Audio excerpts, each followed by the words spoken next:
And I think we're live. All right. Hopefully we're live. We're live? Yeah, we're live. What happens if we record all of this and we weren't live then? What happens? We use the camera audio. We awkwardly tell you that we lost the footage.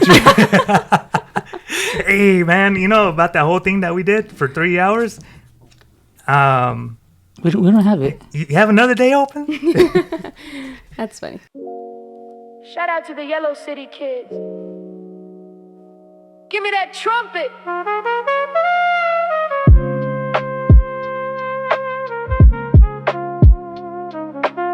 All right, we're live? Yeah, we're live. And welcome to another installment episode of the Yellow City Kids podcast. It has been 12 long years since we've last released an episode. But I am back with my co-host, Mr. Patrick Starr himself. Patrick D. Rivers. How you doing? D. Rivers? Oh, I'm good. Just, we're out of touch, and I don't know how to do this anymore.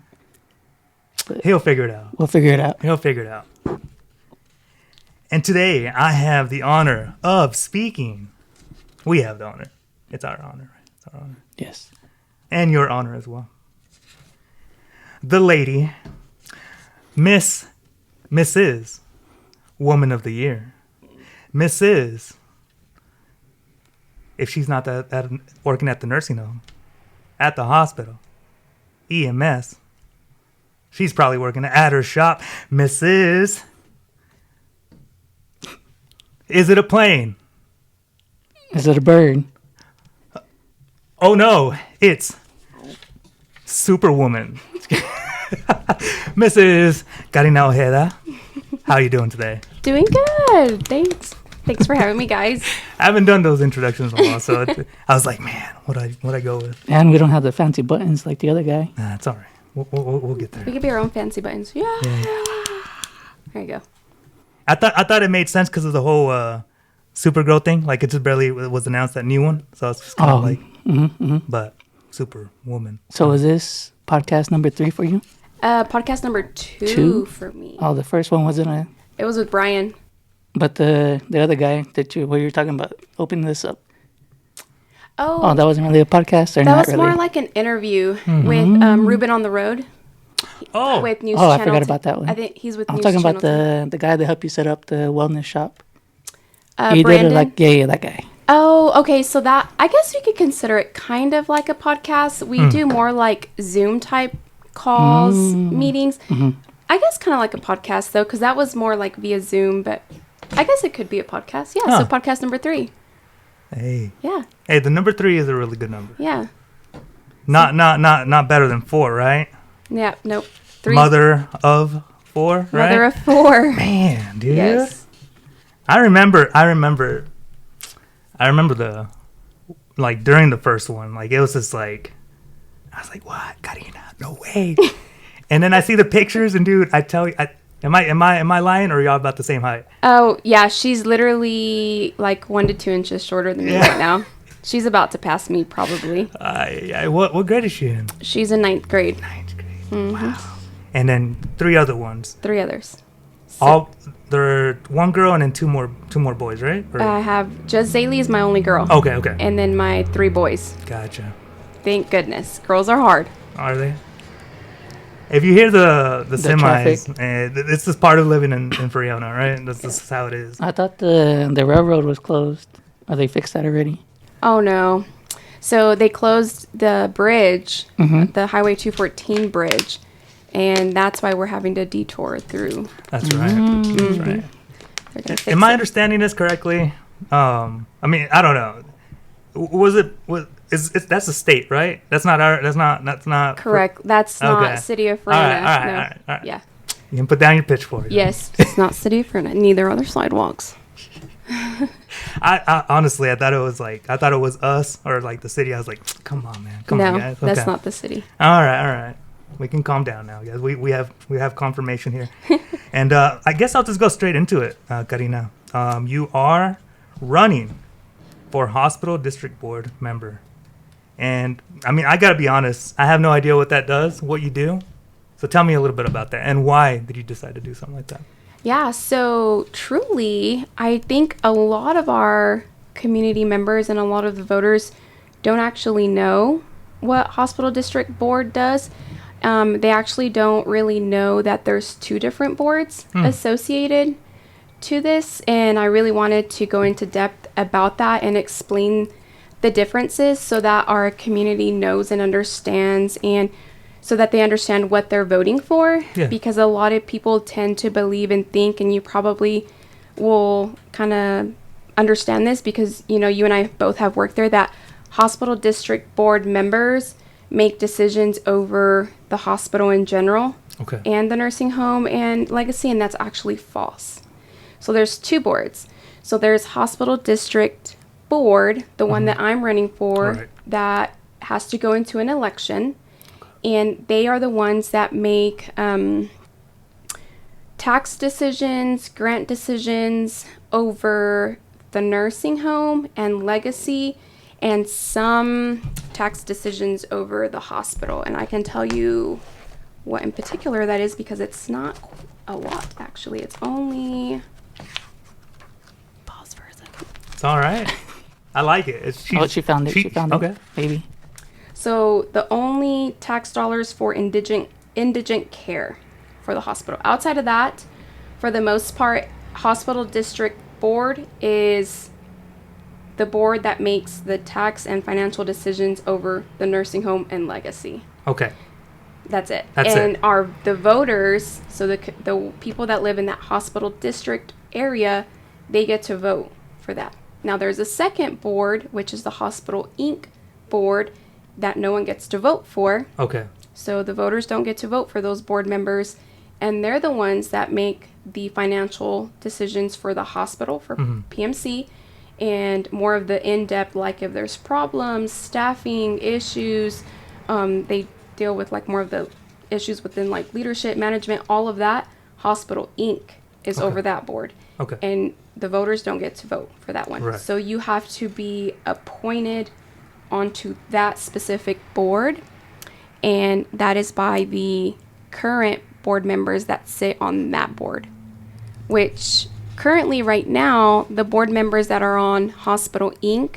are currently the same board members that are on Hospital District board. They're the same ones, Oh, both of them. interesting. But if I were to, let's say I got lucky enough that I did win this election and I got to take one of those seats on Hospital District, that does not mean I get a seat on Hospital Inc. Right, board, right. because the voters don't get to do that. I have to be appointed to that board by the current board members, from my understanding. So is it one of those things where you get into this and then you eventually get appointed, or that's just they are strictly That's separated? the goal. Okay. That is my absolute goal. I would love to be on the Hospital Inc. board. I think it would be good to have diversity on both boards.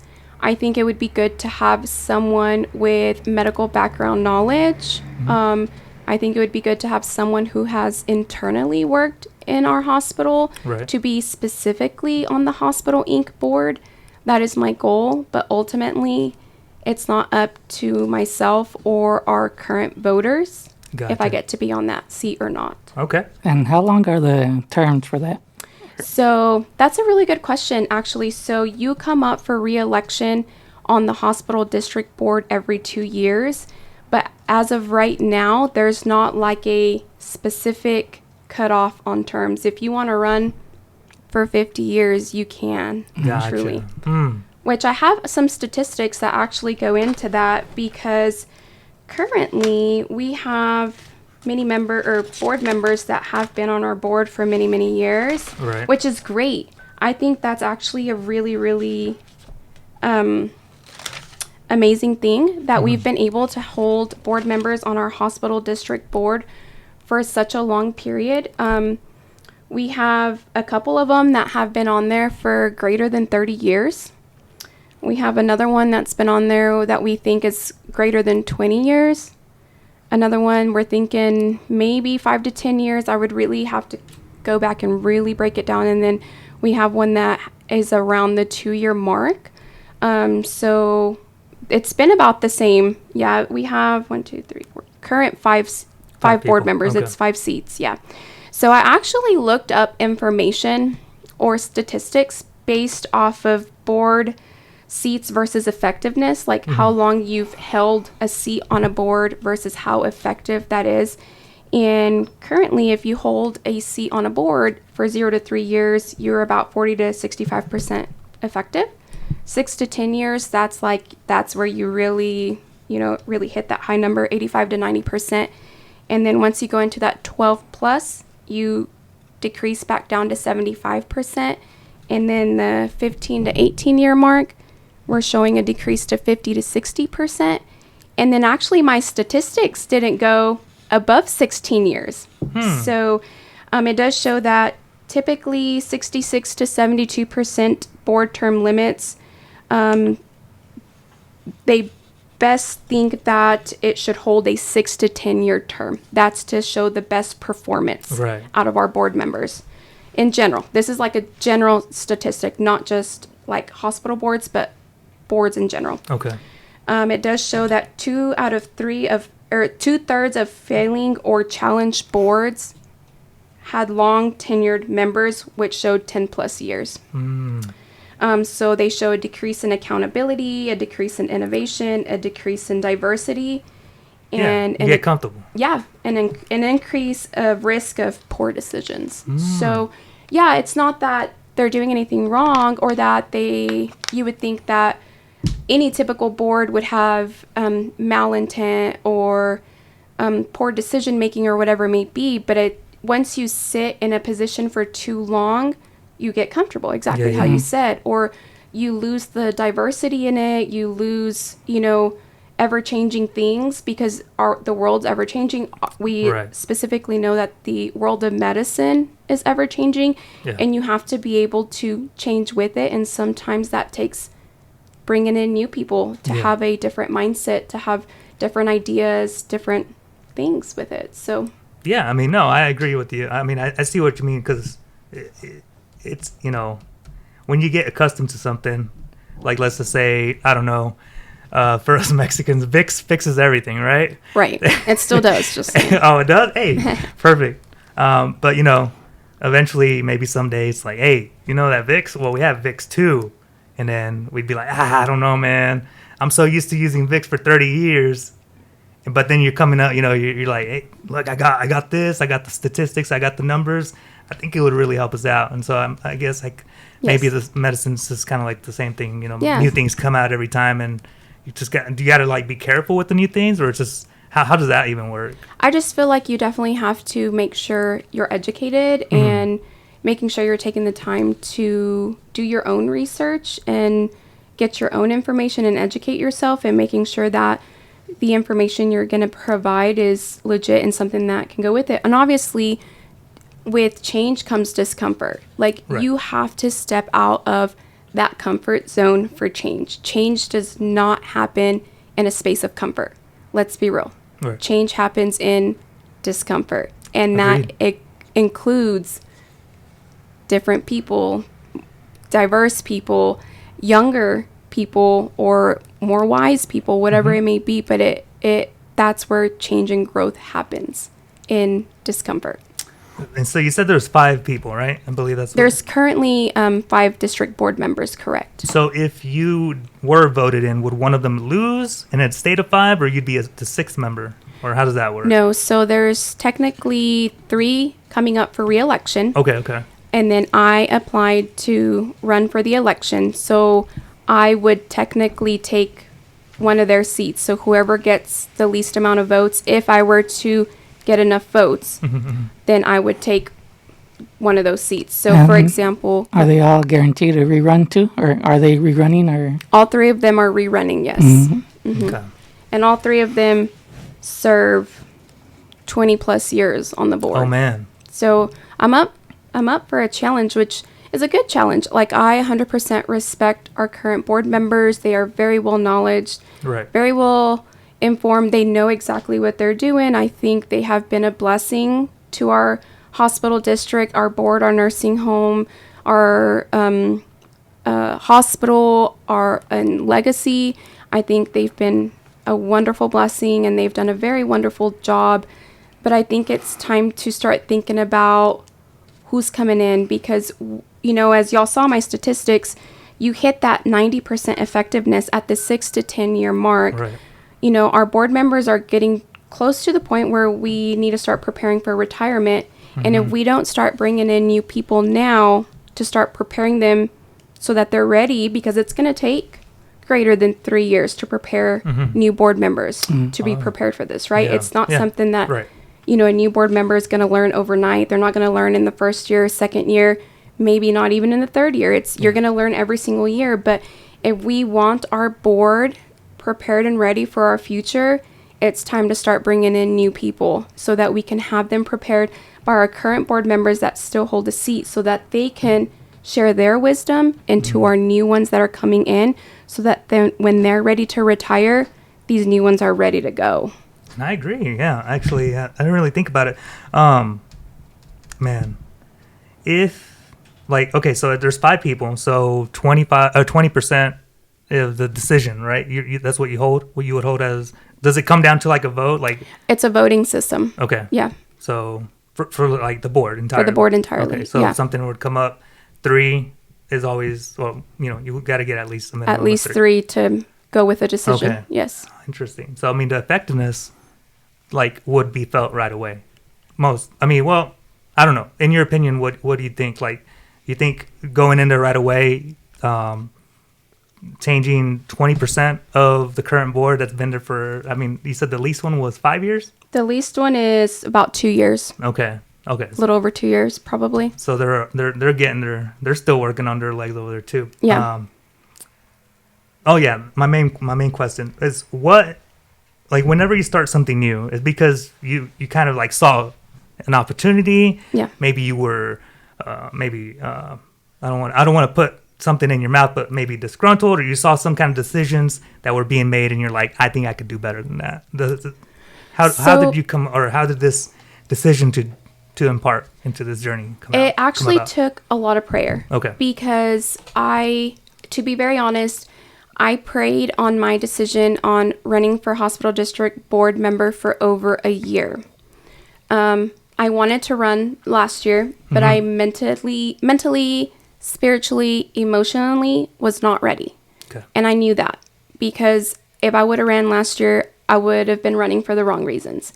You know, my history, I have worked at the hospital. I've worked 2 different times at the hospital. I originally started my career at PMC in 2017, and I left in 2020 during COVID. Gotcha. And then I came back in the fall of 23.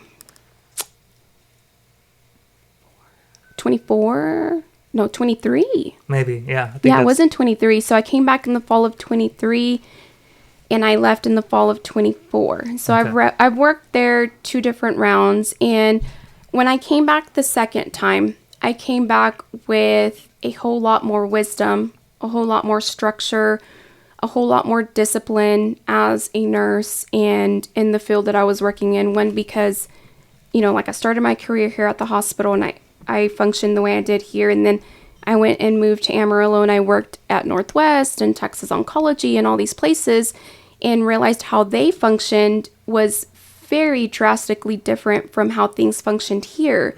So there was, I learned a lot over there and how things are supposed to function and just the structure in general. Like I saw a lot. So I wanted to come back home and I wanted to implement a lot of those things within our hospital so that we could grow, so that our current, specifically nursing staff, could be educated so that they were well prepared for our emergency room and just more structure within it all. Even from scheduling, how the schedules were working, having more discipline behind people showing up to work on time, just things like that, you know? So I really just wanted the best for our hospital, for our current employees, and more 100% specifically for the patients that are going to be walking through those doors. Gotcha. My intent, goal, and purpose was to grow our hospital so that we are prepared for every single thing that walks through the doors, not only on the emergency side, but the clinic side as well. So that was my intention. Okay.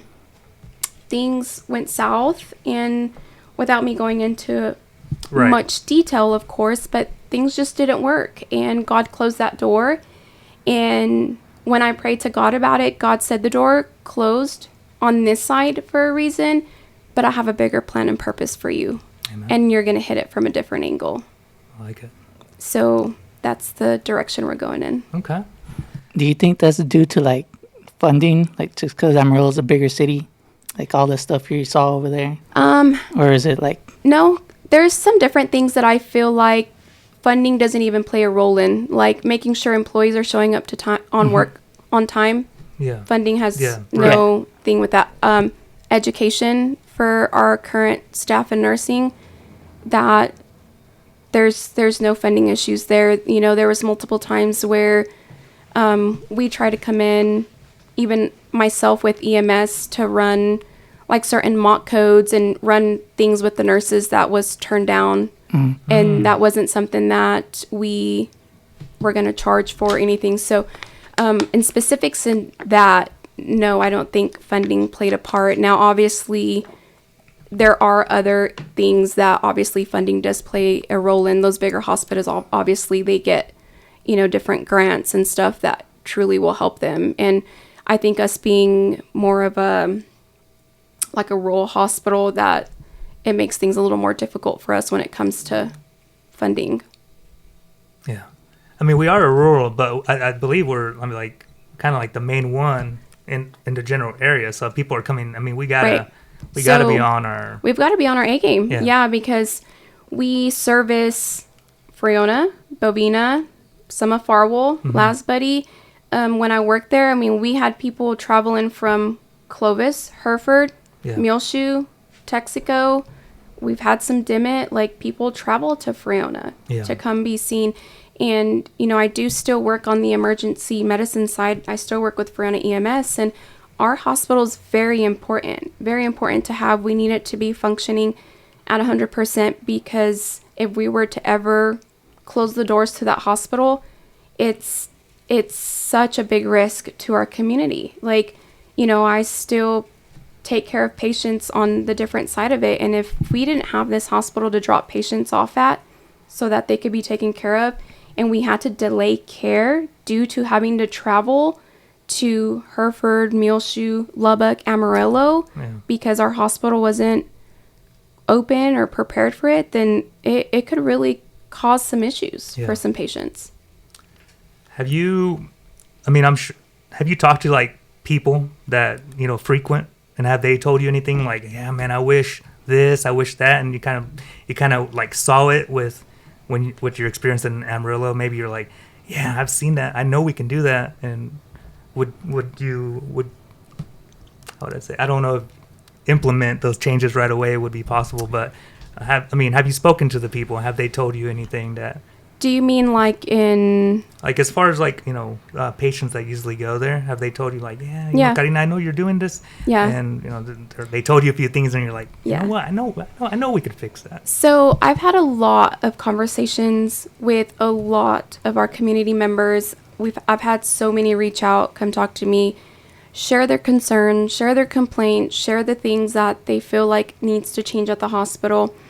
And I have to explain to them, I know that I understand your concerns. I understand your frustrations.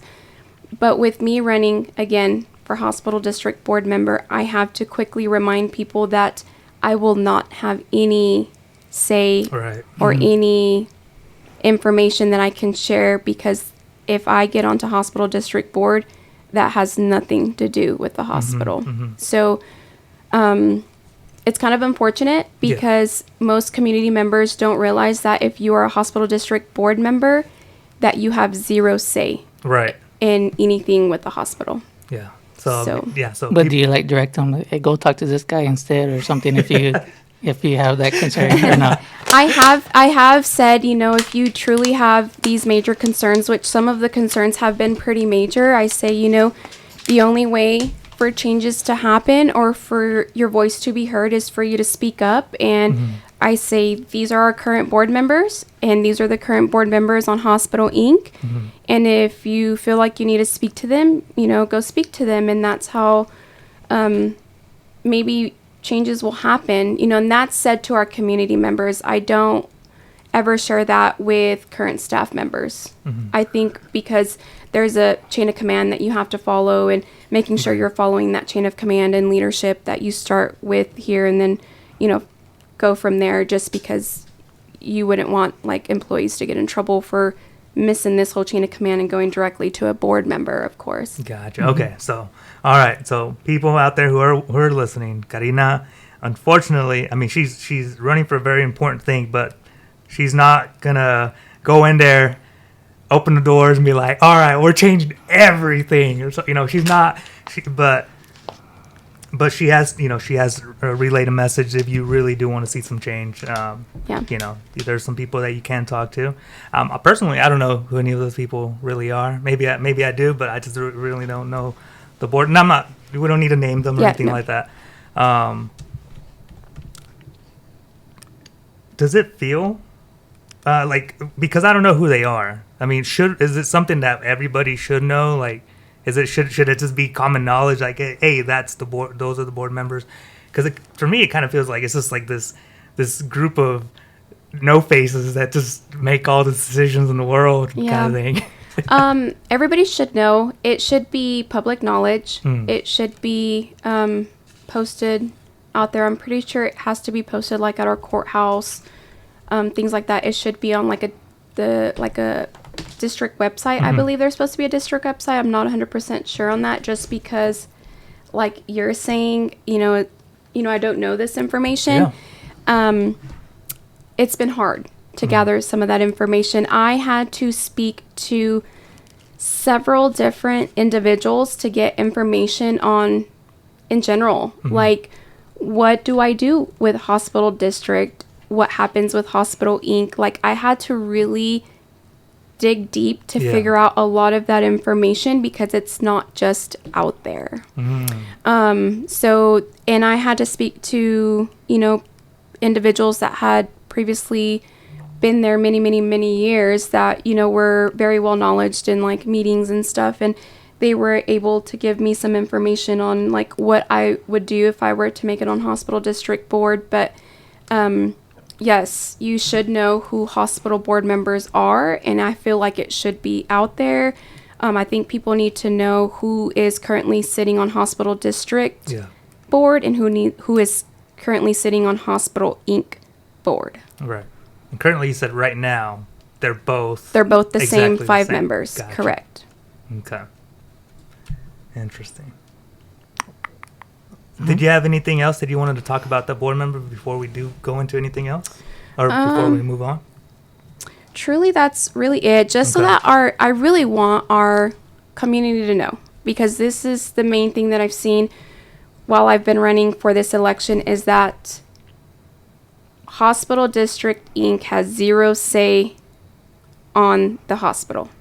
Okay. 0 say.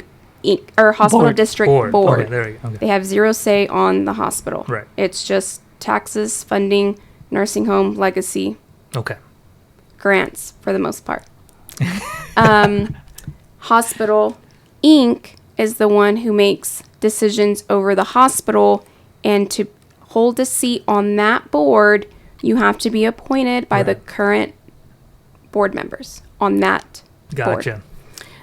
So that's like the main thing there.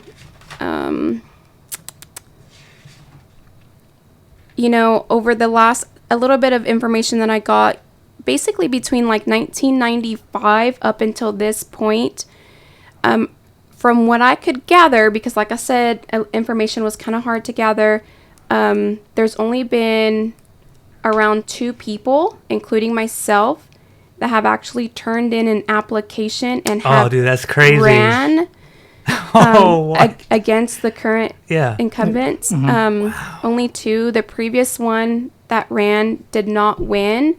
And shortly after that, one of the board members at that time did step down. He retired, and then someone else was appointed. And it wasn't the person that was running, that had ran that election.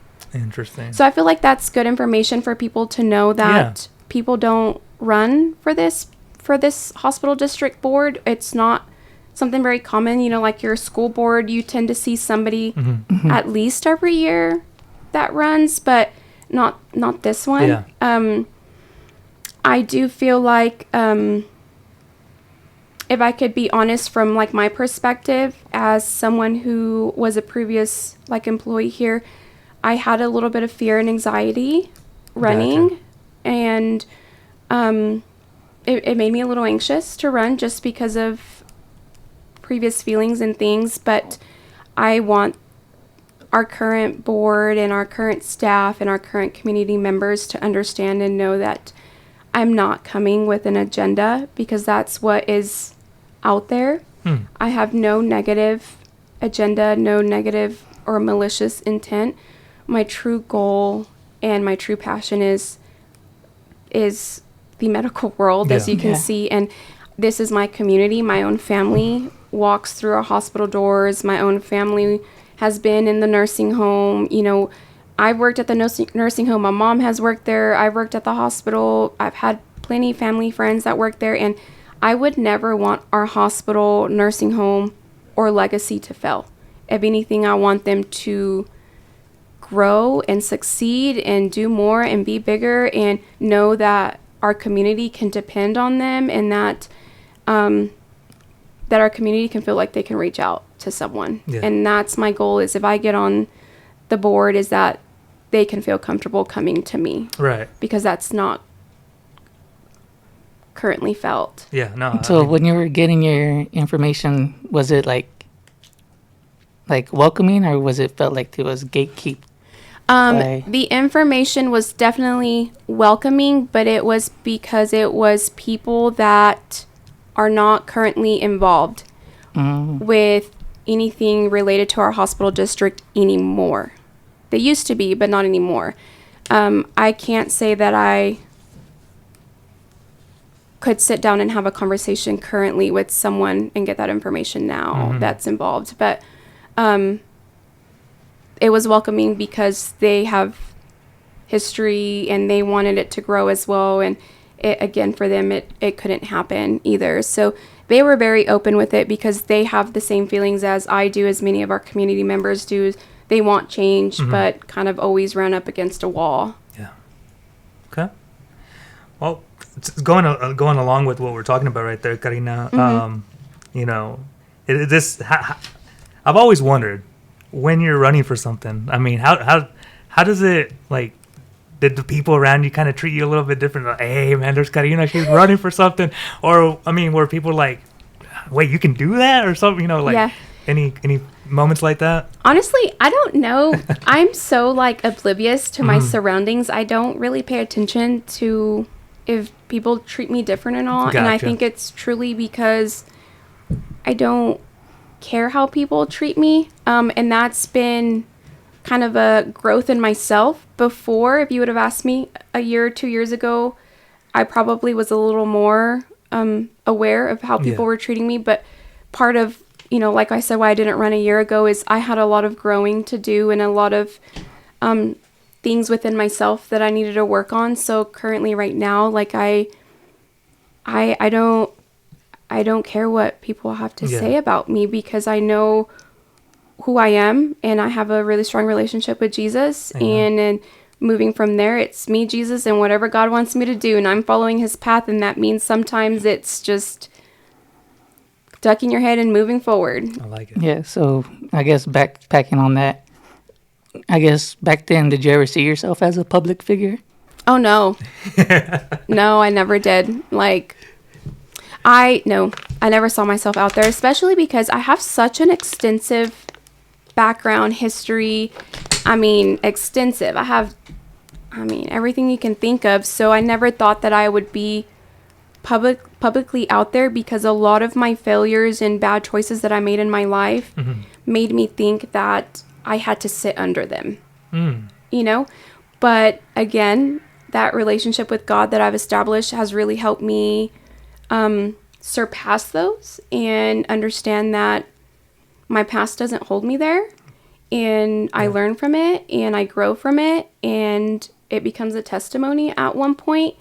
And from there, I tell God, okay, use me. And if it means I'm out there in the public, I'll be out there in the public. And that's what he's done. I think I'm really good at the public stuff now. Mm-hmm. And I think God's been really good at using me with it. I like it. I like the no shame. I like it. Mm-hmm. We need more of that. We need more of that. I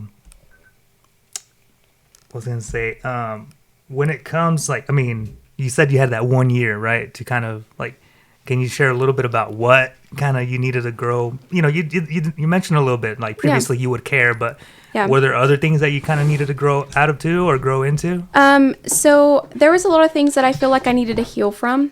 First. There was a lot of things that happened when I worked as a nurse at our local hospital that happened that really hurt my feelings. I won't even lie. Like, my feelings were hurt on multiple angles. I think I held a lot of resentment towards specific individuals that hurt me personally, that, you know, comments were made to me personally, that, I mean, specifics like about my mom. You know, my mom passed away in the midst of me working at the hospital, and someone who is in leadership there that is supposed to be a leader to me, to all of us, truly to everyone that works there, you know, made comments to me that, you know, my mom was dead and I needed to get over it and I needed to move on, and in front of, you know, my coworkers and stuff. And that specific instance and comment really dug deep in my heart. Like, it really broke me. Yeah. And that specific moment really planted some hurtful, hateful roots in me. Yeah. And I carried that for a very long time.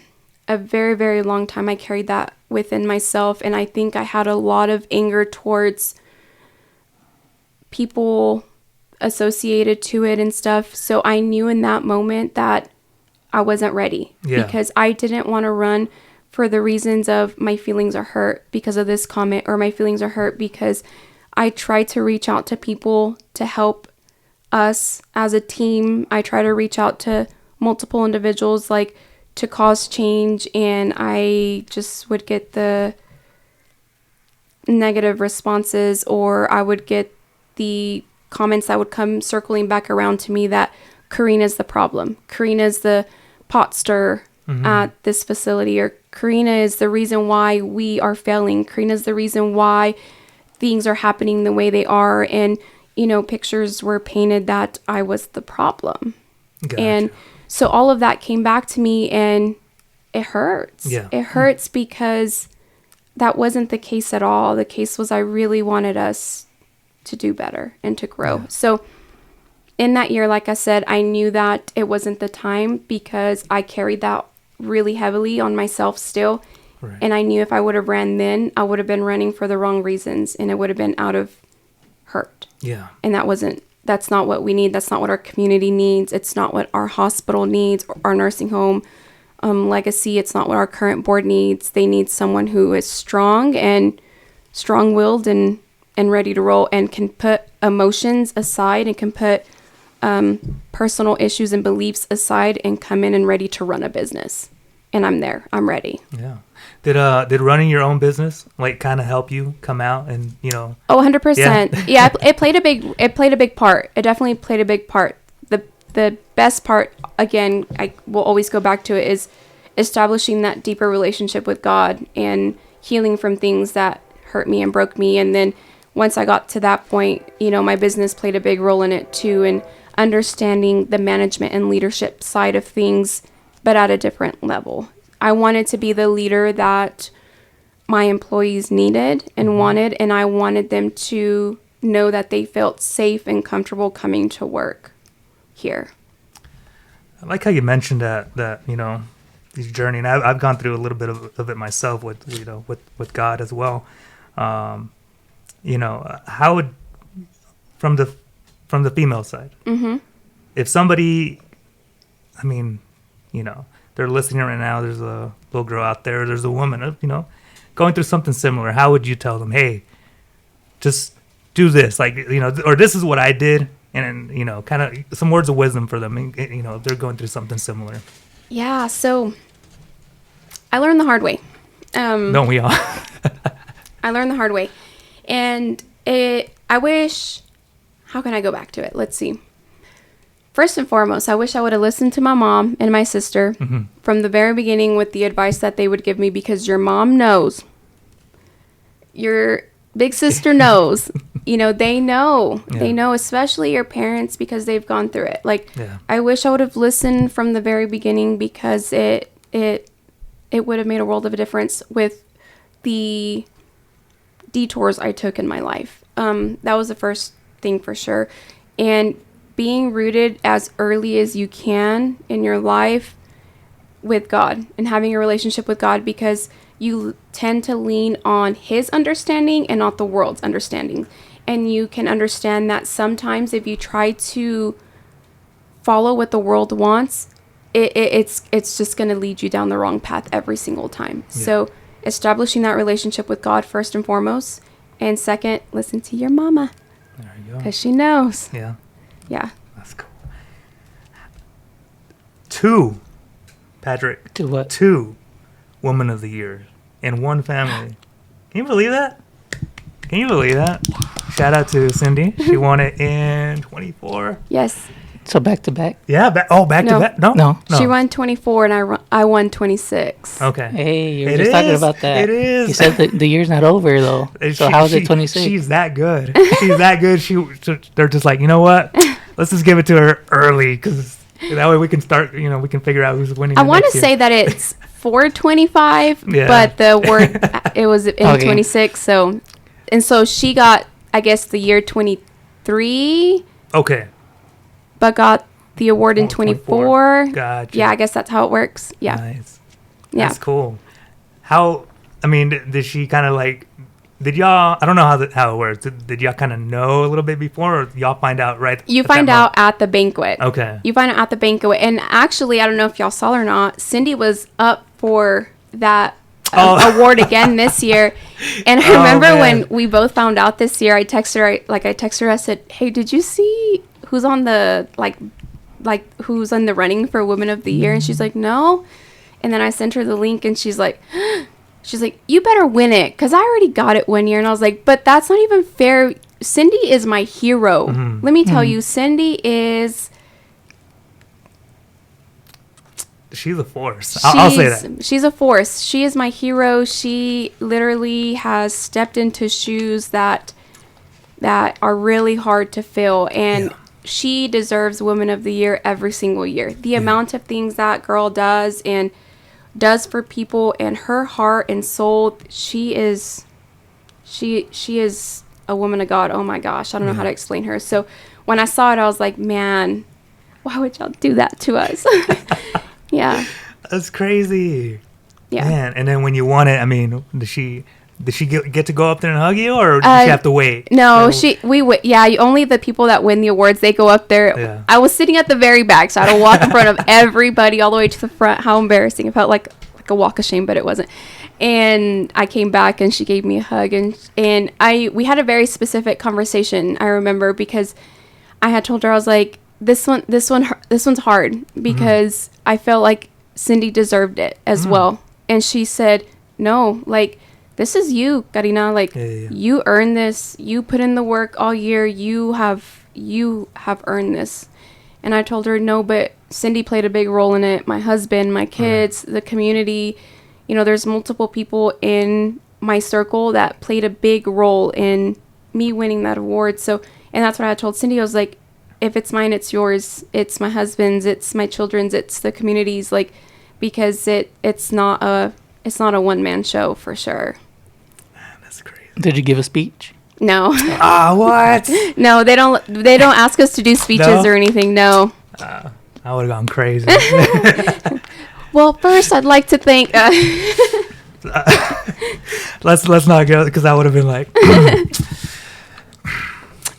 listen, I deserved it. Not just kidding. No way. I'm not like that. But that's cool. That's crazy. How'd your family react to something like that? They were all so excited. Yeah, my husband and my kids were there, and my in-laws, and my sister went, and then I call Magali Garza. Yeah, I know what you're talking about. Yeah, I call her, she's my earth mom. I have earth moms because, my mom's now in heaven, and I call her my earth mom, and her husband came, and they supported me as well. And my best friend Cindy Chavez, well, she's now Signs, and her husband Armando, they're my best friends, and they all showed up and support us and stuff, and they were all really excited, showed us lots of support. And then, of course, I have other family that were showing their support from afar. They just couldn't make it that day, but I mean, I'm truly blessed with some pretty cool people in my life, and I got lots of good, positive words of affirmation from everybody. That's pretty cool. Yeah. I think that's pretty neat. Patrick, you got anything about the Woman of the Year or anything like that before we go to the another one? No. Okay. Not that I know you worked at the EMS, and I know you can't, or you're still doing it. My bad. I still work EMS. Yeah, she's still doing it.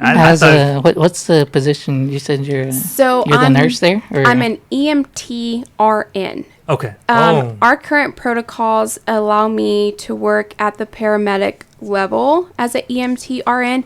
I just can't currently intubate. I have to take a respiratory or an intubation, like a airway class. Sorry, I have to take an airway class to be able to do the intubation part that paramedics can do. But outside of that, I get to run at the paramedic level due to our current protocols that we run under. Okay. So there's a difference between, I guess, the regular RN at the hospital and, like, are you allowed to do more things because of the sense of emergency, or? So with me working with EMS, I get to do a few. It's a little different than just an RN at the hospital. Yeah. So as an RN EMT with EMS, it is a little different to a sense. I think the only difference is more of that, like, intubation part. But like I said, I couldn't just come in and do it. I have to do that airway course that is required for me to function under protocols correctly, which I currently haven't done, so I don't do that part of it. So there's more to learn. I mean, 100%. Dude, paramedics, they are top notch. Let me tell you, like, their program is fast and furious, but they are so smart. Like, we don't give them enough credit. We truly don't. And as an RN who has worked in several different areas in the hospital, I truly did not know or understand how much a paramedic can do and how smart they are. I mean, they're literally they run the call. They're there. They're the main ones, and they make all the decisions, and you have to figure it out on your own. You're right there. Like, you run the call with your team, and it's your say. So, but they're so smart. Like, we truly don't give them enough credit, and we call them we call us, because technically I'm part of it now, the step kids of the medical world, because they're like the least paid. It's rough. Yeah. So anybody out there listening, if you want to pay EMS more, state of Texas, please. I'm pretty sure, I mean, you learn something new when it comes to, like, working at the hospital, working at the nursing home. Maybe you got to be a little more gentle at the nursing home. What kind of wisdom do you come with working at the EMS? Like, what do you learn? Like, I mean, I know it's faster. I know you probably gotta have some, I don't know, I don't want to say thick skin, but you gotta be tough. You gotta be tough. Yeah, for sure. Autonomy, for sure, and you have to have confidence, 100%. That was one thing that I struggled with at first for a while, going in to EMS from even just the ER, is confidence, because you work at the ER, you have a provider that's, hey, I need this, hey, or giving you orders, basically, right? And EMS, it's you trying to figure it out. Granted, like, you do have that support. Like, if I were to go to a call and I truly am like, man, I don't know what to do with this, I can call Nick, who's our director, or I can call our medical director, who's Dr. Klinger, and they're going to guide me. And I love that. I love that there's always support there. But for the most part, like, the scene is yours. Like, you're the one making the calls. So you have to have that autonomy. You have to have the confidence. You have to have the knowledge of what you're doing. You can't just go in there and wing it. Wow. So I mean that's so. I guess let me go a little bit more with that. If you were to tell me all the things that you would bring to the board member from, let's say, one thing from hospital, one thing from nursing home, and one thing from EMS, and then let's throw one more. I don't. Hopefully, if you forget them, I'll remind you. But Okay. one more thing, as a woman who had a kid very young, and then just has a full family right now as a mother, basically. Yeah. What are the 4 things that you're bringing from each of those to the board member? Well, as Hate to put you on the spot. I like know that. you're putting me on the spot. So, as a nurse from the hospital, I'm bringing in more of that internal background, Okay. more of a understanding, more of a breakdown of the internal things, progress, issues, whatever it may be, more of that internal background. I know how it works from the inside. I know what is working and what isn't from the inside, or I did, because I don't currently work there anymore, but more of that knowledge from that side of things. Okay.